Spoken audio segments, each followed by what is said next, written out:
cost of living in New York City has skyrocketed. More than 300,000 people moved out of the 5 boroughs. The New York City you know and love is dying. Your favorite pizza shops are closing, crime is everywhere, everybody is leaving. But is it actually? As a concerned resident thinking that my city was going to I did the research nobody's reporting on and found out if people are really leaving NYC and why. If you want to know the real state of New York, keep watching. Before we can find out if the media is lying about New York being a nightmare, we need to actually ask the people that live here. Finding and interviewing this specific group of people would normally be impossible, but I have an advantage that most don't. So I got on my computer and furiously typed out the following question. Within hours, dozens of New Yorkers came to my rescue and told me exactly why they decided to leave NYC for good. But it wasn't just them. Current residents were also fed up with New York, and they didn't hold back. Politics, cost, congestion, cost of living, rent, influencers, unions, difficulties in working, Jersey is better, crime, garbage, parking, illegal immigrants, elite jerks, Wall Street, weather, pollution. Did I mention parking? No, you didn't. Age is a factor. NYC isn't as much fun when you're 40 plus and married as it is when you're young and single. Most of your friends have moved out of the city. For these reasons, the ridiculous cost of living is no longer worth it. As the years go by, we slow down, but the city does not. Then there was a section of my viewers that haven't left yet, but are planning on it eventually. I'm a native New Yorker and still live in New York, but currently thinking about possibly moving in the near future. A few reasons. It's getting almost impossible to own property due to high cost of housing. Crime is increasing. The NYC public school system isn't the best to me and it's too overcrowded. Others may have a different experience. New Yorkers aren't the nicest in general. Haven't left yet, but seriously considering it. It doesn't feel like we will ever truly make it. And then a bunch mentioned family reasons, which is totally understandable. The comments showed me why people want to leave New York, but they also made me nervous. Could the news be right? Could NYC really die? There are over 8 million people living here. I knew I couldn't just rely on my community to give me all the answers. I needed more proof. But something was bugging me. One single phrase popped up over and over again. Cost of living. And then I found this telling stat. According to Consumer Affairs, New York ranks dead last in the nation for affordability. It's the most expensive city in America due to sky-high housing costs and expensive taxes. Now, high taxes tend to be something that the wealthy would leave New York for. There's been so many articles out there about billionaires taking their private jets right after midnight to avoid residency and more taxes from the city.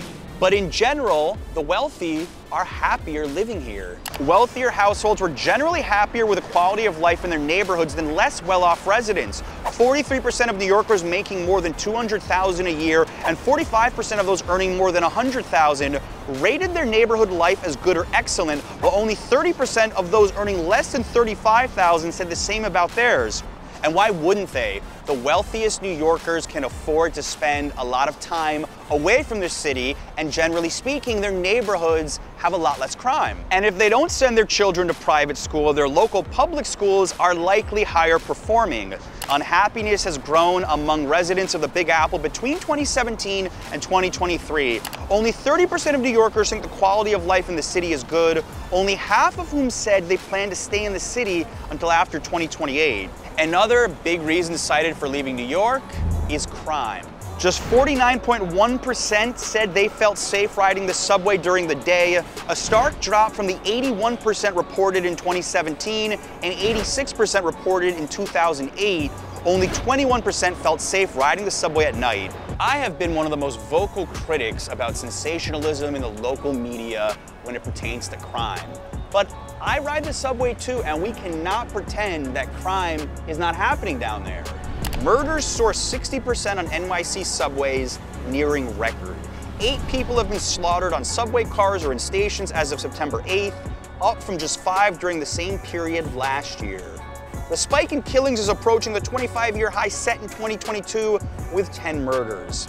I am not trying to downplay the severity of these crimes, but I do think that talking about single-digit changes in individual crimes and using terms like soaring, that's what the media has to do to get attention these days. I understand it, but there's a lot of people, they may not want to visit New York, they may not want to move here after reading articles like that.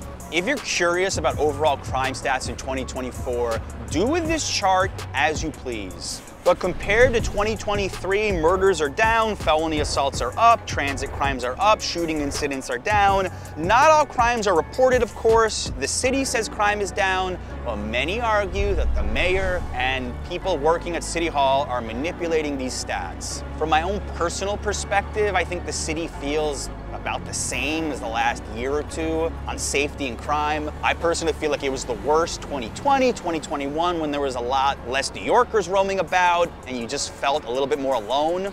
My biggest personal quip still are mopeds running red lights and people just driving recklessly.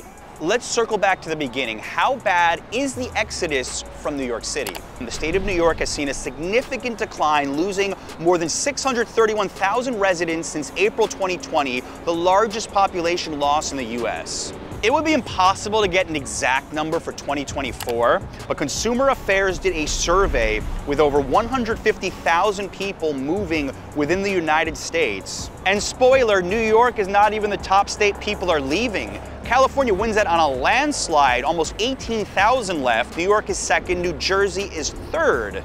Now, where are they moving? Well, Florida is not number one anymore. Actually, North Carolina's number one, South Carolina now number two, and Old Faithful, Florida is number three.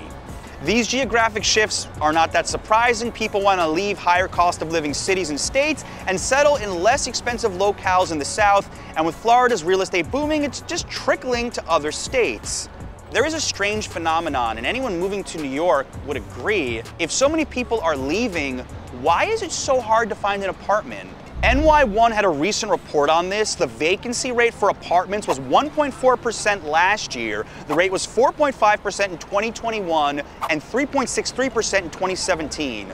The explanation for that could be fewer people are occupying the same number of apartments. Data shows the average household size dropped almost 6% in the last 2 years. The drop in household size could be a sign that who is coming to the city is changing.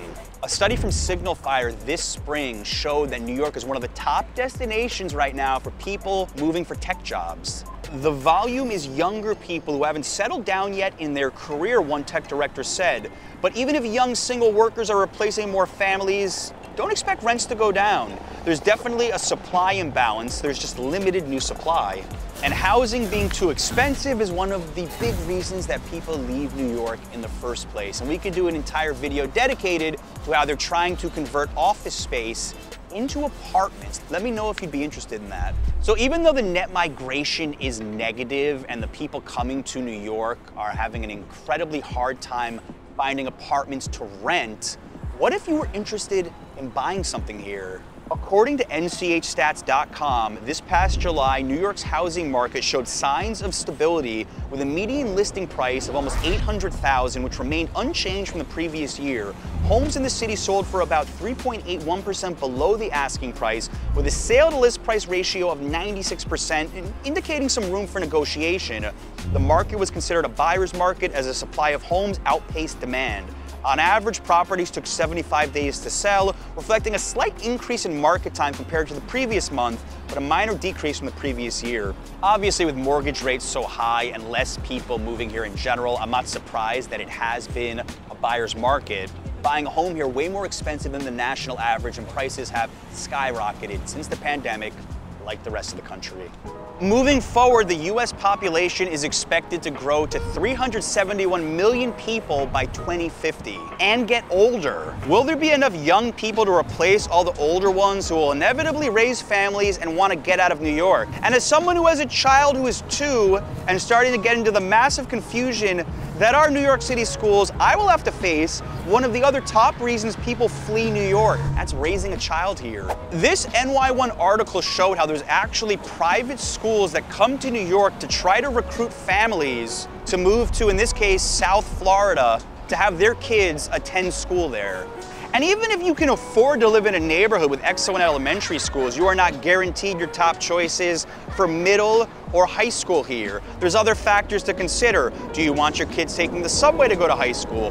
One of my friends who grew up here had to take the subway 1 hour each direction to go to a specialized high school. And that's what it takes in New York. A lot of kids have to study for tests to get into certain schools. There's just a lot of added uncertainty when you are raising a family in the city.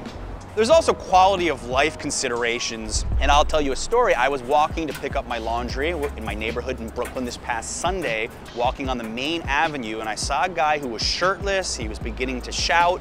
As I passed him, he screamed at me, "If you give me $10, I will let you shave my..." You can use your imagination. Where I grew up in North Jersey, if this guy was out there doing that, the police probably would have shown up after 2 or 3 minutes, but being New York, people just accept that kind of behavior, unfortunately.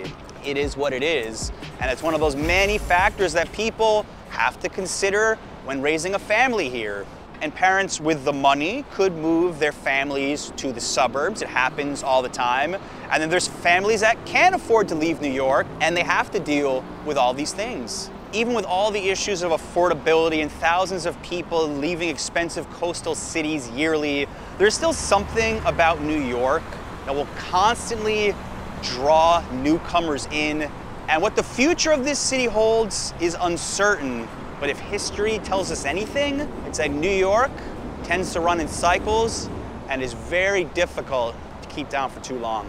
Now that you know why people are leaving New York and how big of an exodus it actually is, in this video we talk about skyrocketing costs for tourism, hotel prices that are out of control, and if it's still affordable to even visit New York in 2024. Watch this next.